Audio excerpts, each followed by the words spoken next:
are you all doing? Welcome to the Reading Nook.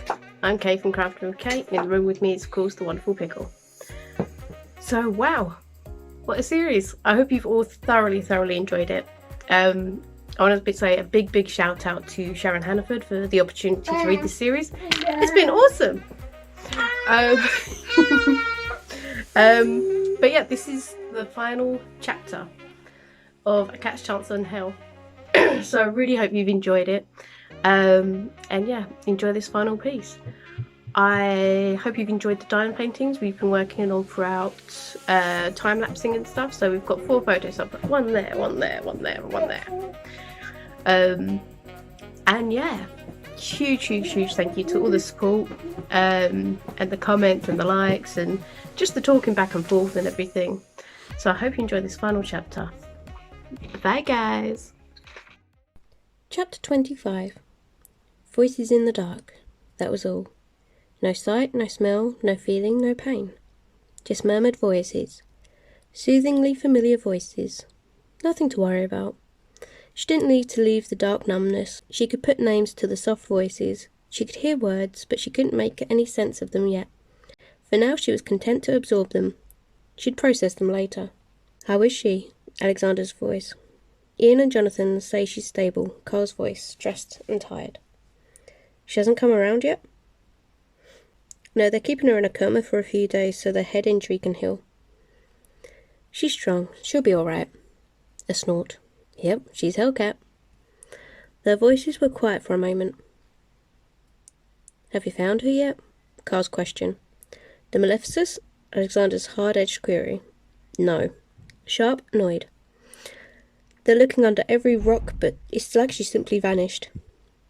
The Magi will find her. Eventually. What about the demons and ghouls? Obliterated. None left. The Magi even found a way to damage the Wraith. They don't think it will be back in a hurry. There were a few more humans who'd been bitten or just held captive. They've been taken to the asylum with the rest. We found Gregory's remains. How's Julius? A heavy sigh. I've never seen him like this. He's been questioning the vampires who surrendered. I had to get away for a while. He's not himself. Nathan and Fergus are trying to reason with him. These words made something tense inside her. Has he found anything of value? Gregory claimed to have interesting information about Gabby. None of the vampires know what it was or whether he told Dante. None of them were high up in the clan. They were just following orders. Do you think he told Dante about her being a Damphire? We don't know. Seems that one of his commanders wasn't at the vineyard when we attacked.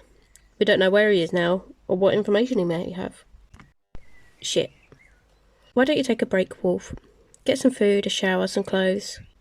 A trace of amusement in Alexander's voice. I'll stay with her. Darkness and silence.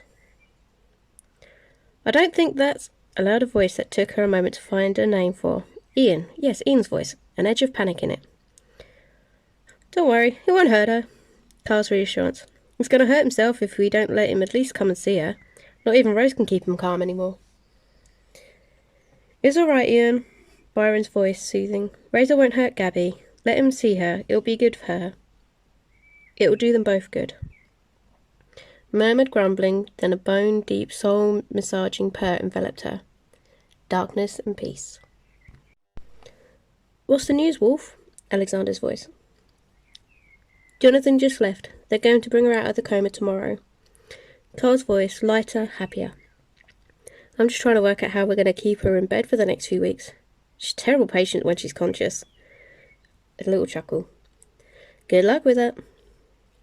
So do you think this thing is really over? Well, the influx of demons and ghouls should come to an end without Dante around to control them. But with vampire politics, there will always be a power struggle. If Dante knew about Gabby and managed to get word to the princeps... A deep sigh. Only time will truly tell. Well, they'll have a lot of people to get through first if they come after her. Carl's voice, hard, resolute. A mutter of agreement. There was some good that came out of all this mess. The werewolf packs have called a truce and are trying to work together to form their own council and play a more defined role in the SMV. Byron has had 7 promising hunter trainee applications. The Magi High Council is overhauling its system and looking at ways to prevent others like Mariska slipping through the cracks. A long pause. Then Carl spoke again. The council will welcome Julius and the clan to the table if he wants to be part of it. They're trying hard to understand your kind. Now would be a good time to cement alliances and formalise boundaries. Alexander's voice, heavy and weary. Julius, we'll need some time. Vampires... A pause. Older vampires don't react well to emotional turmoil. His feelings for Gabby, the betrayal of his children, taking Dante's life, these are harder for him to cope with than you might expect. It would be helpful if you could try to explain this to the council. Buy him some time to recover. Okay, yeah, I can do that. Carl's voice dropped to a whisper. What about him and Gabby? I don't know, Alexander's voice. I guess that's up to the two of them. Darkness and disquiet. Consciousness returned to Gabby in stages. The first stage was an awareness of pain. Not the acutely blazing pain which was her last real memory. More of an all-over, dull hum of an ache. She yearned to slip back into the warm, dark pool of oblivion where the pain didn't exist, but her mind was inexorably making its way to the surface. The need for information stirred her to the next level of consciousness. She could hear the faint, steady beeping of a heart rate monitor, the hum of other electronic equipment, and an almost inaudible drip of liquid. She could feel a cool sheet touching parts of her body, and other parts felt cocooned and warm. She could smell antiseptic, but not as strongly as she would have expected in a hospital. Her next level of awareness told her it was too quiet to be a hospital, and curiosity broke the final layer of oblivion. She heard her own groan and held her breath while she learned how to cope with the sudden assault of 100 different hurts. She knew he was there, without opening her eyes, without hearing him move, without smelling his scent in the air. She knew he was in the room with her. Julius? She tried to say. Her voice came out as a hoarse rasp. She swallowed, trying to work some moisture into her dry mouth. She opened her eyes finally as she felt the faint disturbance of air near her. The room was almost dark, lit only by the monitors that surrounded her on two sides and the moonlight streaming in through the window. He was a dark, silent shadow near her right hand. She could feel the tension and anxiety rolling off of him in palpable rave. Water? She croaked, lifting her hand in search of a cup. As she started to lift her shoulders to sit up, she could feel stitches pull on muscles and tendons scream in protest. A cool hand pressed her down. Wait. His voice was a mere whisper. A moment later, the top half of the bed gently tilted upward with a slight hum. A loud purring started somewhere in the vicinity of her feet, but the cat didn't move. Some dim memories of voices in the darkness clicked into place. Julius leant in close to her with infinite care, laid his hand behind her head, holding her upright enough to take a sip from a glass of ice water he was holding to her mouth. Slowly, he cautioned, not too much. She nodded minutely, but was finding it hard to control herself when her mouth felt like a long abandoned salt plain. He allowed her 3 small sips and then settled her back on the pillow. Do you need more pain relief? He asked. We weren't sure how much to give you. Ian had a general idea, but we were being cautious. I can up it. He moved to reach across her to the drip line. She raised her hand to catch his. It made her wince. It's fine, she rasped. Her voice a little stronger. She grasped his fingers and pulled his hand to her face, waiting. Finally, he turned his face and looked down into her eyes. She didn't know where exactly she was, or how many hours or days she'd been unconscious, but none of that mattered when she looked into his face. Grief, horror, and guilt were etched into every line. His eyes were coal-black, and dark shadows underlined them. He opened his mouth to speak, and she knew what he was going to say and interrupted him. Sit, she said, indicating the edge of the bed. We need to talk. He pulled his hand away from hers gently, but firmly, his features hardening into a controlled mask. I need to call Kyle. I promised I'd let him know the moment you woke. Is it true? She asked him. What Dante told me, is it true? She heard his broken sigh and then a chair being moved to her bedside.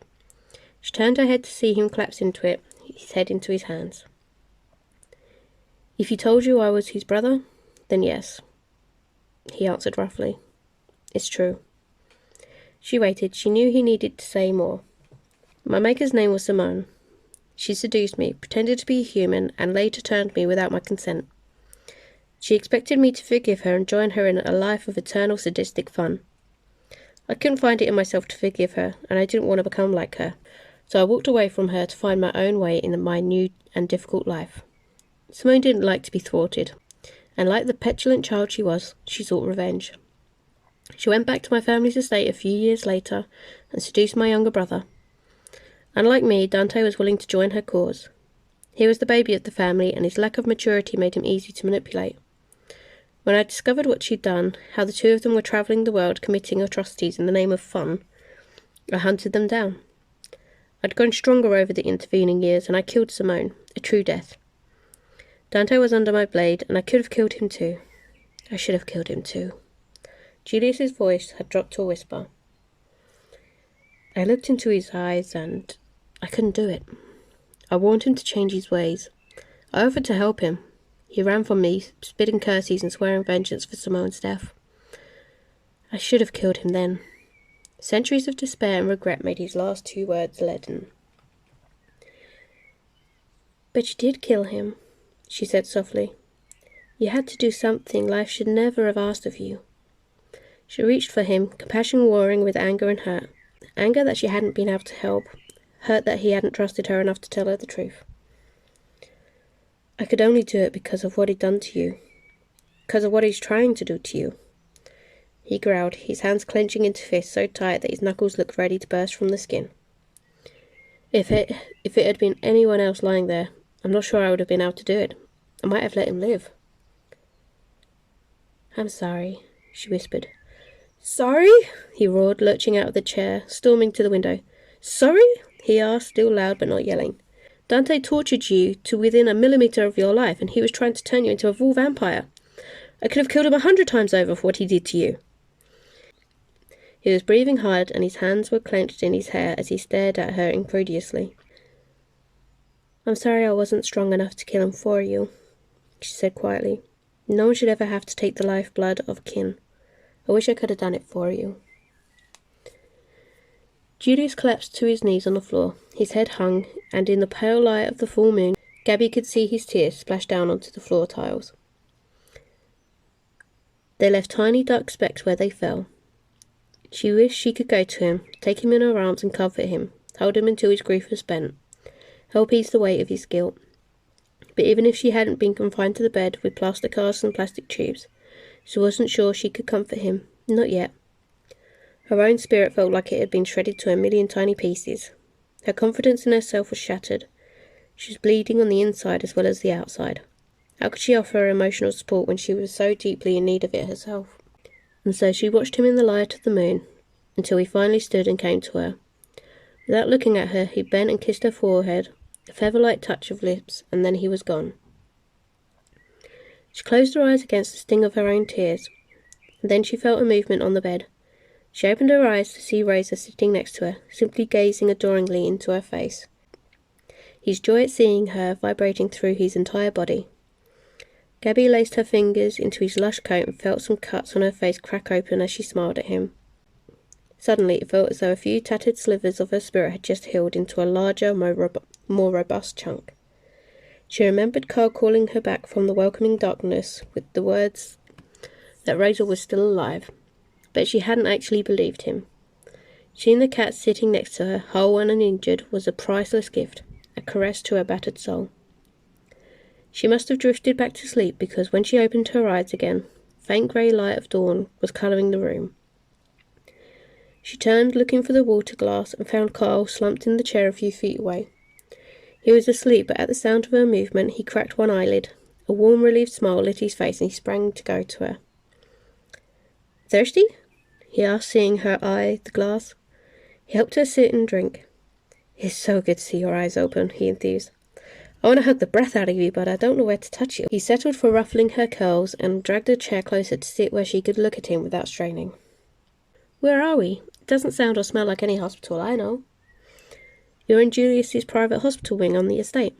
It's fully equipped, set up for his werewolves, and Ian has been liaising with Julius's vamp doctor about your treatment. Ian really wanted to get you into his hospital, but Julius wouldn't budge. He's not really in the kind of mood where anybody's keen to argue with him. Oh, she said, lifting her hand to her hair. Ugh, what a mess. Her hair was heavy with sweat, dirt and blood. Yeah, the nurse didn't want to wash your hair until the major wound had closed up a bit. It was a nasty one, Carl explained. What's the rest of the damage? She asked, suddenly realising she had no idea and lifting the sheet to peer down at herself underneath it. She catalogued the braces and bandages, burnt dressings and stitches as he filled her in. Broken left arm, broken right ankle and shattered knee, 14 broken ribs, a cracked skull, fractured cheekbone, and I didn't even bother trying to count the stitches. Ian might know the final count. He tried to sound unaffectedly jovial as he listed all the injuries, but Gabby could hear the concern underlying his cheerful tone. We pumped 5 or 6 bags of blood into you as well. Ian's going to book me off for weeks, isn't he? She sighed in resignation. I'd go more with months, Carl replied, and if Byron has anything to say about it, it could well be years. She made a rude sound in her throat. Well, we'll just see about that, she declared, a gleam coming to her eyes as she stroked Nexie's hilt where she found it tucked between the bed railings and the mattress. The end. Thank you so much for joining me on this journey, guys, and I hope you thoroughly enjoyed the books. I highly recommend checking out Sharon Hannaford's further work, and yeah, go check it all out. Take care, guys. Bye.